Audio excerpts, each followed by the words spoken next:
මචං කඩෙන් ගෙන එළවලු පළතුරු වල තියෙන වස විස නිකම්ම ටැප් එකේ වතුරෙන් හේදුවට යන්නේ නැහැ කියලා දන්නවද?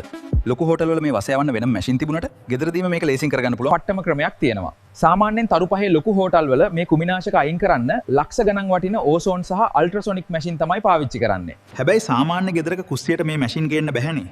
ඒකට ගෙදරදීම පාවිච්චි කරන්න තියෙන හොඳම විද්‍යාත්මක විසඳුම තමයි බේකින් සෝඩා. මේකට තියෙන විද්‍යාත්මක ඔප්පු කරපු නිවැරදිම වීම තමයි පිරිසිදු වතුර කෝප්ප 4කට බේකින් සෝඩා තේ හැඳි එකක් කියන අනුපාතය දිය කරන එක. මේක තමයි මැෂින් නැතුව ගෙදරක කරන්න පුළුවන් සාර්ථකම සහ ලාභම ක්‍රමය. ඊට පස්සේ කඩෙන් ගේන එළවලු පළතුරු ටික ඒ වතුරේ විනාඩි 12ක් හෝ 15ක් විතර හොඳින් ගිල්වලා තියන්නම ඕනේ.